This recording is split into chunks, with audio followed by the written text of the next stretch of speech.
on any level since you've had your surgery? Um, Not really. It is pretty common after weight loss surgery for people to get divorces. Um, I am not planning on doing that. My husband says that I'm sexier now, and it's not because of the weight loss, but the confidence that's come from the weight loss. Okay. I mean, other than that, he's just always been my best friend, and, you know, he probably is about tired of me bringing home clothes. But other than that, not a lot has changed. Okay, so have you been doing a lot of shopping? Some shopping, and then a lot of people have given me clothes as well. Okay. Okay, well, that definitely sounds good. All right, so tonight we're talking to Miss Amanda Cain and about her weight loss journey and just the different struggles and things she's been going through. We're going to go to a break 1 second, and then as we get back, we'll go to the ladies on the line and see what questions they like to also ask. 1 second, please.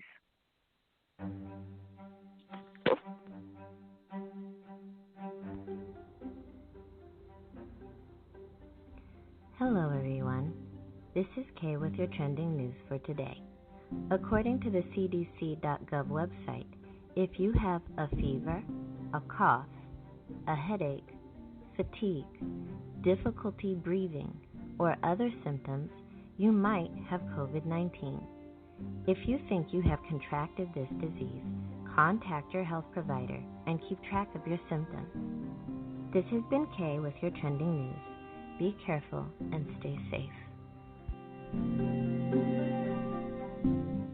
All right, this is Tawanda. I'm back talking to Miss Amanda Cain in reference to having the gastric bypass and life afterwards. Now, let me ask you a question because I've also heard from people, Amanda, that they've had the surgery and they have this dead skin. So what are some of the ways to actually get rid of the dead skin? I've had a lot of people tell me, like, if I just work out more, but you can tone yourself a little bit, but, like, even with me, I've lost almost 140 pounds, so the only way that I know how to do it is through plastic surgery. Okay. I gotcha. All right, so we're going to go out to the ladies on the line, and you guys have met Amanda over the last couple of weeks. You know, she's very open and very transparent about her life and different things she's been through, and that's a great opportunity because someone else definitely would love to know. So I'm going to go out to anyone that's on the line that if they have any questions they want to ask Amanda. Go ahead.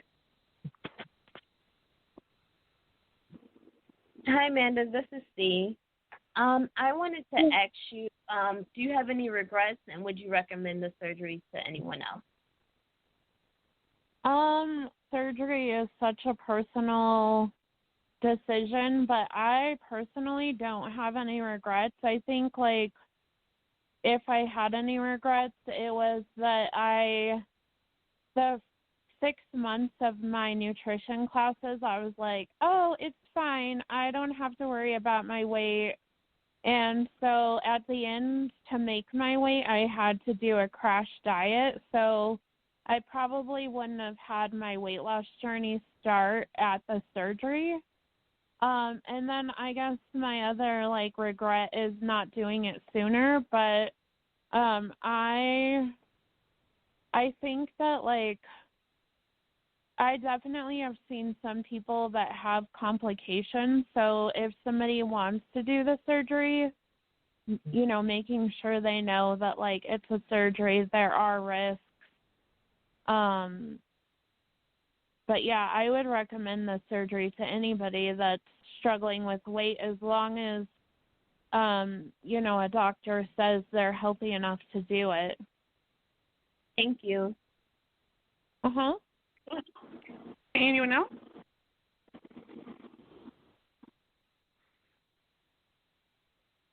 Okay. And one thing, Amanda, I wanted to ask you, I see here, like, after you have the surgery, it's talking about the way you're supposed to eat and drink and eating foods with high protein.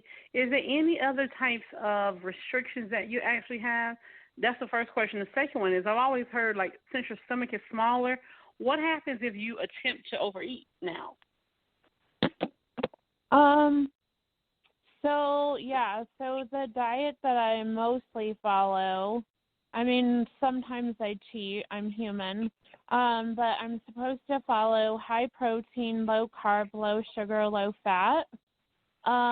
With people with gastric bypass surgery, if you eat something like, say, high in carbs or sugar, you could get what's called dumping syndrome, which essentially is like rapid heart rate, profuse sweating, diarrhea, vomiting for like 3 to 4 hours, and I've heard that it's just like complete and utter hell. I am not sure if I'm fortunate so far that I haven't gotten it or not, because then I have to now rely on willpower, which hasn't been my strong suit, but that's fine. And then if you overeat once, it's not that big of a deal. You might throw up what you overeat. If you like overeat every day, like you can stretch out your pouch. So that's something that you want to like try not to do. Okay. All right. Well, that definitely makes sense. Now, as we wrap up, Amanda, and I definitely appreciate you dialing in and being willing to share this journey with us. And I'm also so glad to hear that you have a supportive spouse that's been with you prior to and even now. That really is amazing. Is there any tips or closing comments that you would like to share with us as we end this call today? I just had some other thoughts. Like, well, first of all, like, kudos to my husband, because like the first few days was harder than heck to bend. So he like helped get me dressed. He like helped me shower. So like talk about like taking care of your spouse. And then I was gonna say, like, so far I've reversed sleep apnea. I've gotten off all 3 blood pressure meds. In fact, now my blood pressure is too low. I've gone off diabetes medication. So next, hopefully, fingers crossed, I will reverse fatty liver disease. Absolutely. Other than that, tips, if somebody were thinking about getting this done, like I would say absorb as much information as you can. Weight loss surgery is just a tool. Like if you don't change anything else about your lifestyle, you will still lose weight, but you won't be as successful. And I've seen people that haven't changed anything other than the surgery, and they're not losing as much as they want. And also, any sort of abdominal surgery, I recommend getting a belly binder, like even if you have a C-section. Okay. Wow, you definitely sound like you've educated yourself, and I definitely appreciate you sharing those tips with everyone. And Amanda, I really thank you for taking the time tonight just to hop on here and share that information with us. And definitely look forward to continue to see your journey and you living to become your greatest self. Thank you so much, lady. Thank you. And absolutely. And just thank you to everyone that continues to listen to our show. We definitely appreciate it. This is Tawanda with Real Girlfriends Across America. And until the next time, live your best life and be safe. Good night. Bye.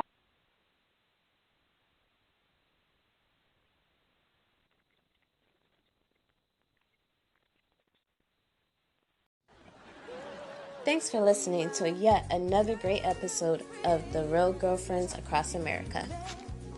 We appreciate all the support from our listeners and to those who called in. You guys are awesome.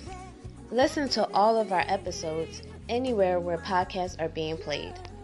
Be sure to follow us on Instagram, and that's at Real Girlfriends, 7. Follow us also on Twitter at Real Girlfriend 7, Facebook at Real Girlfriends AA, Pinterest at Real Girlfriends AA, and visit our website at www.realgirlfriends.org. Visit our Patreon page and show your support and get exclusive backstage access, and so much more.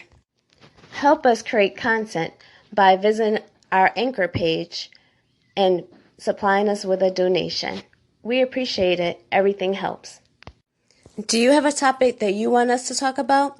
Send us your questions to realgirlfriends7@gmail.com. That's realgirlfriends7@gmail.com. Until next time, wherever you are, have a great day.